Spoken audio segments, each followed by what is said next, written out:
Hello,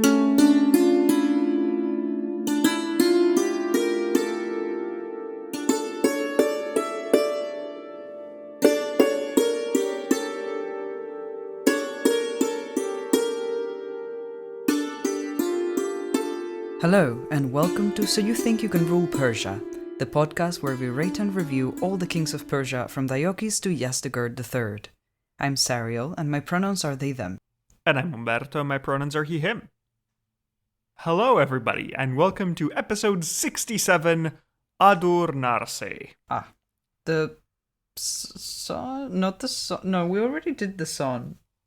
Who? Yes, this is either the grandson or the great-grandson of Narseh. Right, because there were some... Depending on who Hormizd was, it's kind of unclear if he was Hormizd II. Yes. But, yeah.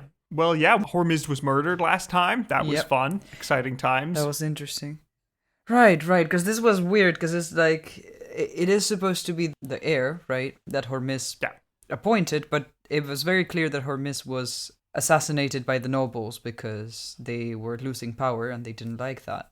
So I assume Narseh II is young, and therefore the nobles think that they can, Well, Adur Narseh is relatively young. He is teens, early 20s. Okay, so not that young. The nobles think he is going to be easier to manipulate than Hormizd. At least Hormizd was actively trying to stop the nobles. Maybe he's a young, impressionable prince. Right. Who knows? It'll be good. Well, what are your expectations, Sarah? Do you think he'll do well? Do you think he'll crash and burn? What's going to happen? Well, I would love me some... Who was it? Artaxerxes the Third? Antiochus III. Yeah, I knew their name was wrong. I would love a bit of that. Like, someone expects him to just be like, a puppet king, young ruler, and then turns out to be amazing. But I did have the spoiler that this episode is not super long. So either not much happens, which could also be a thing, or his reign is not going to be particularly long and prosper. So, yeah, not the highest hopes. But I hope it's not, like, terrible. Although, knowing, like, if the nobles are in control, I don't think the empire is going to get better soon.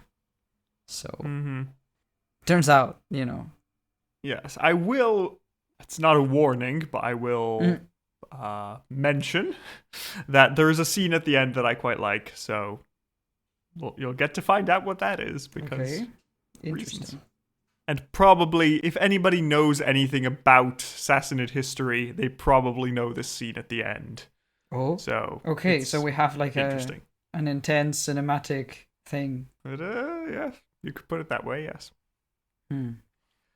Okay, but first let's quickly recap the reign of Hormizd II, and we can get on to his son. So Hormizd II was either the son or grandson of Narseh, he of the great defeats, unfortunately. Yeah. Hormizd tried to keep the empire in order. He kept it stable, increased its prosperity, made sure it was well run in general. Didn't restart the persecutions, which is always nice. Yeah. And he fought some noble rebels and seems to have won and was trying to centralize power overall. Yep. And the nobles didn't like that. They did not at all. Hormizd fought some Arab tribes, the Ghassanids, roughly around Syria, and came out victorious without the Romans managing to interfere, so that was nice. But in the end, when he was returning to Ctesiphon, he was murdered by people who were claimed to be Arab raiders, but were, in all likelihood, if not actual nobles, sponsored by the nobles because do their grim work. They were weirdly far away from where they should have been, and it just made no sense for them to attack where they did. Yeah, they were also really close to the capital, so it's like, who has more access to the king in the capital? The nobles who dislike him, or the Arabs who are disorganized and need to recover from the loss of their king? But yeah, that brings us all the way to Adur Narseh, so let's see how he does. So as we mentioned, he was likely in his teens or early 20s when his father died, or was murdered. Yep. Well, okay, let's try and see what is Adur Narseh's deal.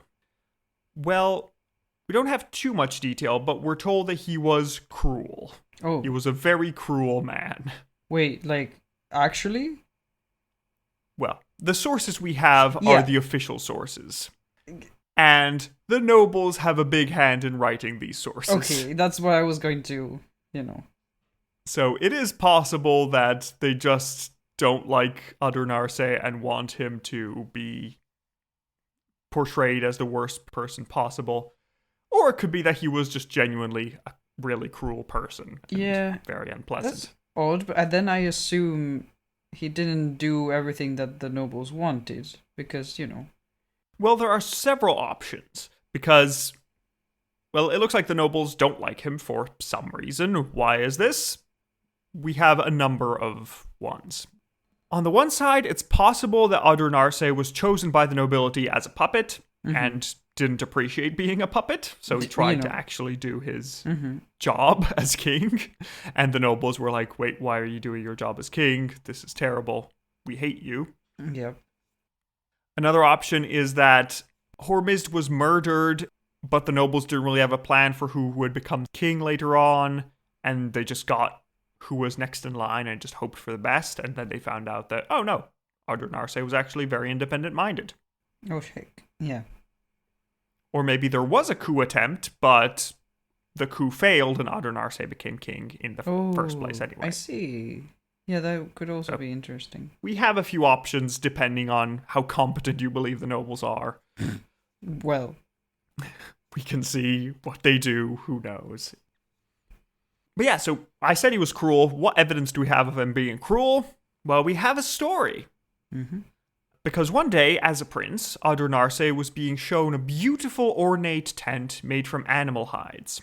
He is the prince, he gets to have a cool tent. Why not? It has a bunch of cool furs, looks good, is cozy. Excellent. And Hormizd, who was king at the time, asks his son, what do you think of this tent? Do you think it's nice? Would you like it? And what do you think Hormizd answers? Or what do you think Adur Narseh answers? Well, knowing how, cruel he's supposed to be, maybe he's like, oh, not enough animals, died to make this tent. Close, Ariel. Oh, it's not made of, people skin, so... That is the correct level of unhinged, Ariel. He says that when he becomes king, he is going to make a much better tent out of human skin. Bit much. Yeah, I'm sure his dad was like, that's normal. That's a normal that's thing. Okay. I need to go away to fight the Arabs a bit. You stay far away from me. See, that makes no sense, because, why would Hormizd then appoint him as heir? That makes sense, yeah. Again, this sounds like a lot of those, our enemies eat babies and make things out of human skin sort of thing, where it's like, the nobles just clearly didn't like him very much, and they just wanted to discredit him as much as possible and say, oh, no, it's fine that I'm not following his orders, because have you heard he's a monster? So, of course, it's fine. I know we have plenty of stories of this sort, and it's funny that throughout the podcast, sometimes I'm like, oh, I don't believe this, and sometimes I'm like, it's an interesting take. I feel like most of the time I'm like, okay, that's exaggerated, but sometimes we're more benevolent around it, right? More willing to take it as at least based in truth. But yeah, I don't know, with this, I feel like it comes down to the fact that the other facts don't really add up if this is the case, right? Yeah, it's the sort of thing where, if you keep into account what the sources are, and where everything is coming from, and who you would realistically want to choose as an heir, this kind of seems silly and over the top. Also, I gotta recognize my own bias here in that I do hate the nobles, so I'm going to discredit everything they say, because... well you should, Ariel. Idiots. Nobles are parasites. They are not a helpful class. Please leave, nobles. At least the monarchy has a job to do. The nobles are just in the way. But anyway, so what does Adur Narseh have to deal with in his reign? Well, an important issue that needs to be considered is the Christianization of Armenia. Because that had already happened during the reign of Narseh, but is now solidifying in this period. because Christianity had spread to Armenia for a while, but it had long been persecuted and didn't have an official role until conversion at the hands of Saint Gregory the Illuminator. Wink, wink, nudge, nudge, our next Patreon episode. Uh-huh. Interesting. As you would expect, of course, there is a legend where the king of Armenia was cured of his lycanthropy by converting to Christianity. Lycanthropy? As you do. Yeah. Oh my god, we're getting like werewolf lore into the history? There was a werewolf king, he killed some Christians, God turned him into a werewolf, turning to Christianity made him better again. So that's nice. He still killed the Christians though. Yeah, but we all get one, Serial. It's all just, God Good forgives. To know. It's okay. God forgives sometimes. Yeah, God forgives when it's few Christians. You can have a few martyrs as a treat. Mm-hmm. That's cool. So that's the legend, and on a more pragmatic level, conversion probably had a political reason, since moving away from the traditional form of Armenian Mazdaism would get Armenia further away from the cultural sphere of the Sassanid Empire, and would hopefully make them remain more independent from an Armenian point of view, which is always quite nice. On the flip side, Christianity is still questionably legal in the Roman Empire, because the date of the conversion is traditionally set in 301, when it was illegal in the Roman Empire, but some modern scholars have thought it was more likely in 314, which is 1 year after Constantine made Christianity legal in the Roman Empire. So depending on how audacious you think the Armenians were, it might have been before or after. Okay. So it might be more aligning them towards the Roman side, or putting them more neutral in the middle between them. But yeah, as we saw with Hormizd, this doesn't mean that everyone in Armenia converted straight away, but there was considerable resistance, because there were families in the west of Armenia which converted more readily, because they were closer to the king and closer to the anti-Iranian side. But in the east, there were several nobles that wanted to maintain their Mazdan identity and policy. So this religious issue becomes a political issue, and we know that those things always work great. Yeah. It's great mixing religion and politics. It never caused any problems ever. Yeah, it's not fun. As I mentioned earlier, the fact that Constantine converts kind of messes up Armenia's plan. Right. Because Christianity isn't a neutral religion anymore. Now they've picked a side, and they've just flipped from being in the Iranian side to being in the Roman side. So, oops. How are they going to deal with that? It's going to be messy. Yeah, badly, apparently. Yeah. A lovely solution to this mess is adding more mess. Because the Armenian church is going to disagree with the church councils being held in the empire, and they're going to forge a more independent path with an Arsacid monarchy and a separate Christianity. Because, Cyril, you need to know that the Armenian church is still separate from the broader Chalcedonian church. No, they are following the Council of Chalcedon, but they are not entirely connected to like Orthodox and Catholic churches.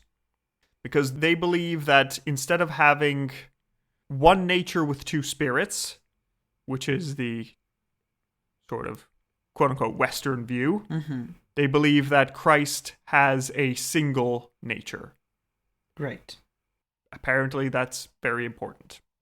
I assume people feel strongly about it. Knowing how there's been many a war discussing exactly how the Trinity works. Yes. I can imagine. Yeah. This also became... one of our kings is going to get into it eventually, but that's in a few episodes. Where we will discuss more in detail what exactly is Jesus' deal, because it's apparently very complicated. Oh my goodness, is it complicated. Yeah, whoever came up with the lore was not like super explicit on how things work, and then everyone is speculating. Yeah, pretty much. That's why centuries of the cleverest people of their age had to discuss this and try and figure out, wait, how exactly does this work? So, exciting stuff. So Armenia is trying to forge this mixed Iranian identity versus this Greek Christianity that's all merged together and being a bit bizarre. But our boy Adur Narseh would not get to weigh in on this debate. Can you guess why, Serial? Because he was killed before? Yes, he was. Yep. I did not expect him to last long.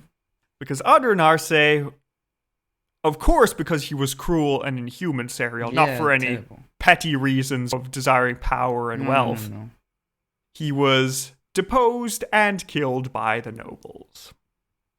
But now follow me, Serial, if you will, in the nobles' thought process, because... Oh boy, do we love this?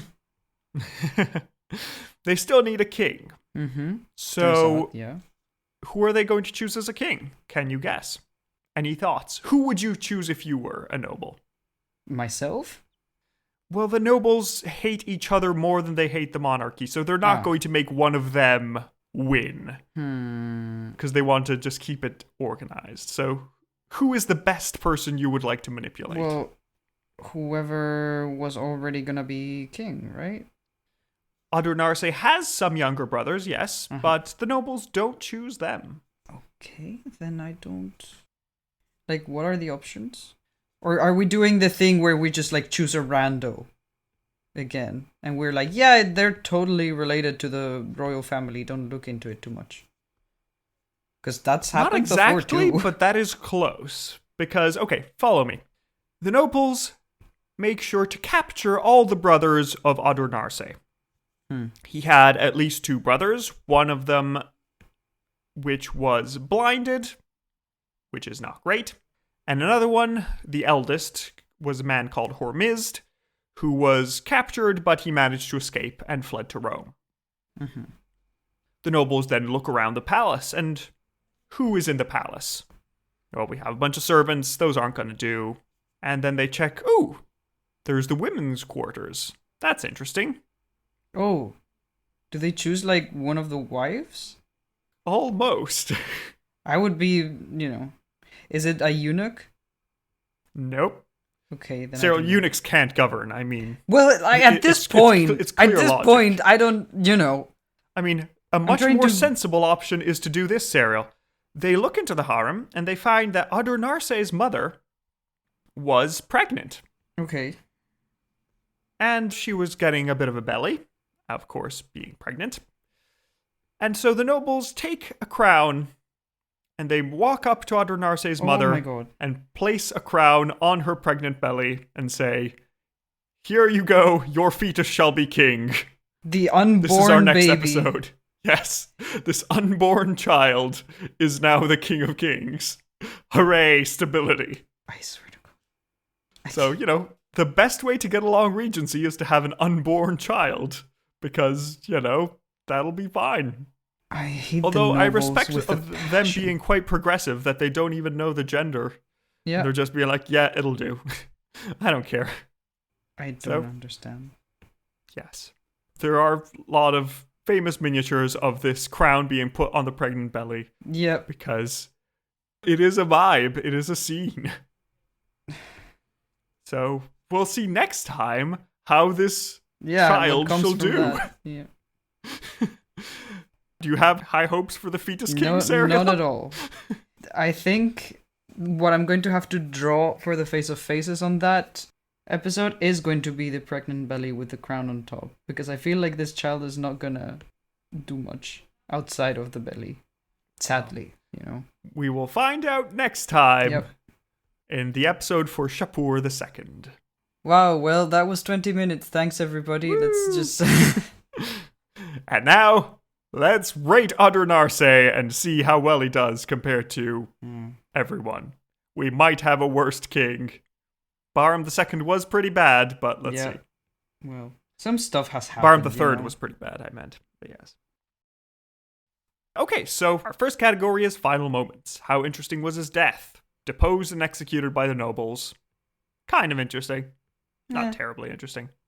I think it's just like a token point, just because it's something. What are you thinking?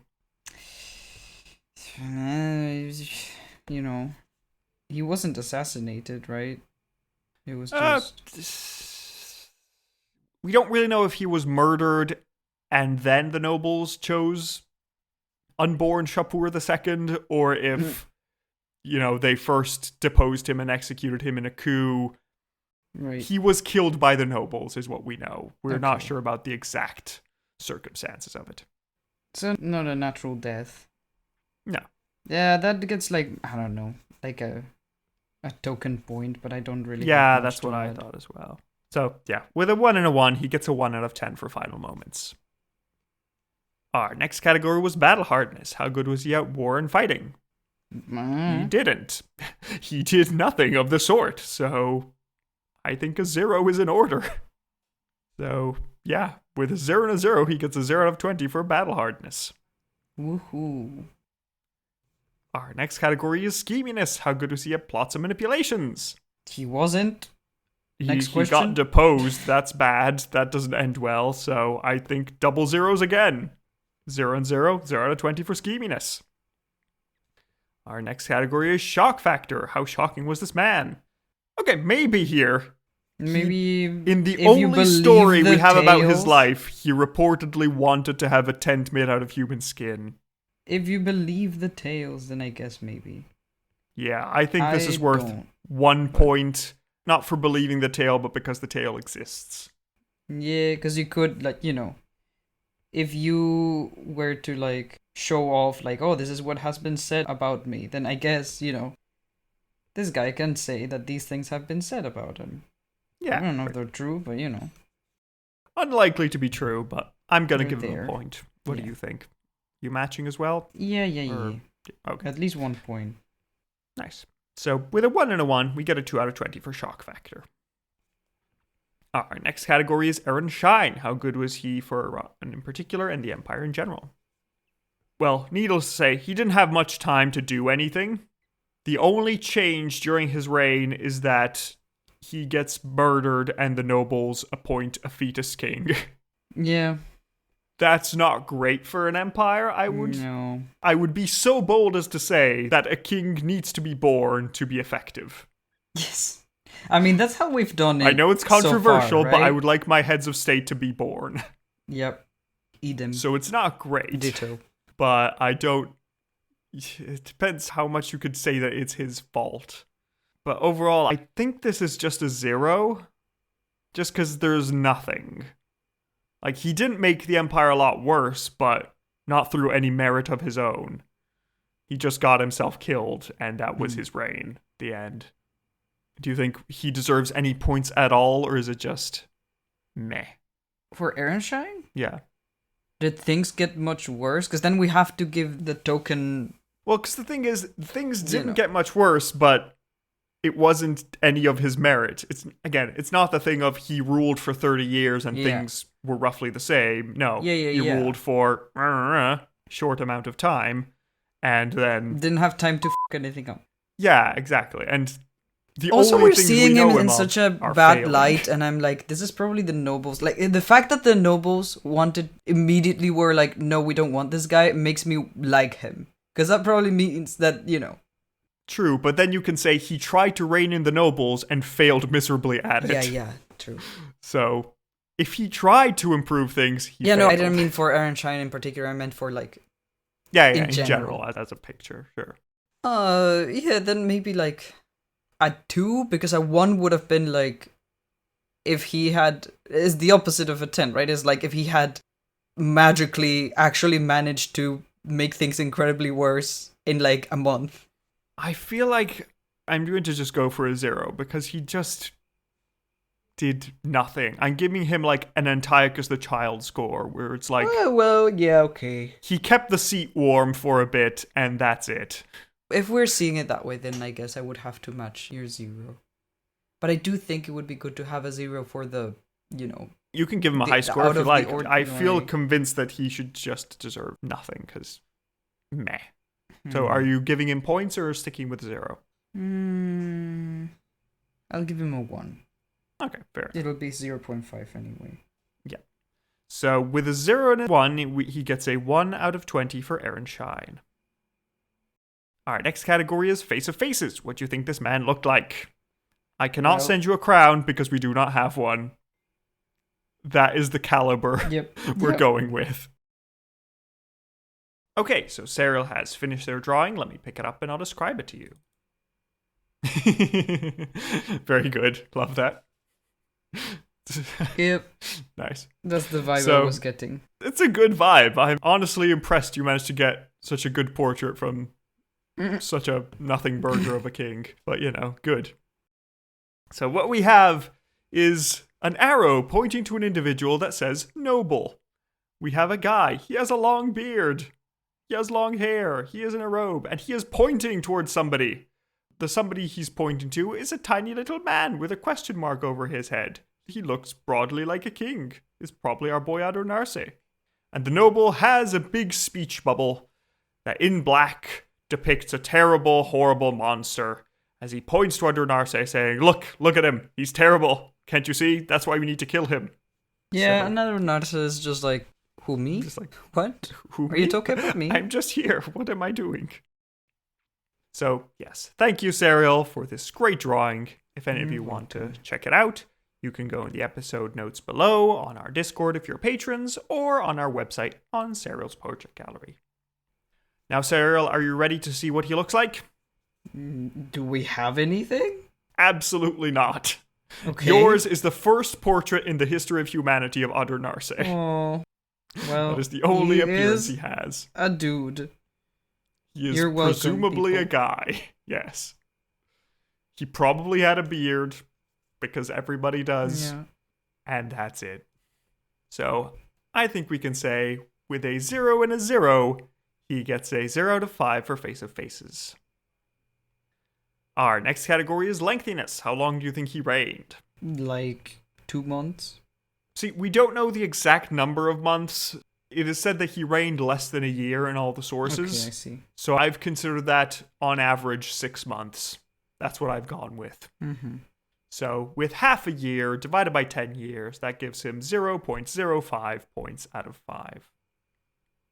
That brings us to the final score, which is a grand total of 4.05 out of 100, which makes him second last, only better than Xerxes II and worse than Vonones II. I checked why is he better than Xerxes II, and the tent of human skin is what gives him more interest than Xerxes II. Because we have at least one anecdote. One anecdote about him, which kind of helps. But he is worse than the guy for whom the only information we get is that he lived a short, inglorious, and perfunctory reign. So, if you're below that, you're not doing great. Yeah. And that brings us to the final question, which is to say, is he insignificant enough? Is he murdered enough? I know I cut you off sometimes, but is he succeeded by a fetus enough to be a Shahanshah, or is he just a Shahanah? What is the point? No, he is very, very clearly a Shahanah. So, sorry, Adur Narseh. You can go meet your father Hormizd and tell him that things are not better at all. Things are just getting worse now. It's terrible. But I mean, it's not very good. Not that he has like much news to deliver, honestly. No, it's not been long. They've not even had time to change the coins. It's been a bad time. So, thank you all for listening. We hope you enjoyed this episode. Well, we hope you made it through. Yeah. But we hope you'll join us next time to find out what happens to little Shapur II. The last time we had a child king was... technically Phraates II had a small regency period. If we're actually looking for a child, then Antiochus V, which was it's been a while. About 300 years ago by now. 350 actually. So yeah, I hope you're all excited to find out what happens to Shapur II, because he was crowned very early. he was, for sure. Were you king when you were being gestated? I don't think so. You're already late in your life. What are you even doing with your life winning. if you're not already king when you were born? Yeah. If by one day you aren't king of a major empire, then what are you even doing? You're late. So, exciting! Please join us next time for Shapur II. In the meantime, if you'd like to support us, there are a few ways to do that. You can join us on Patreon, where we've just released the episode on Mani, the prophet of Manichaeism. That was fun. That's interesting. Yeah. And next episode will be on Gregory the Illuminator, who Christianized Armenia. Ooh, we also have a bunch of other backup episodes that you can go through, which are very interesting, and also you support the podcast, which is cool. Yeah. Also, we're going to be voting for the next mini-series, so if you're interested in affecting that, please join our Patreon and do so.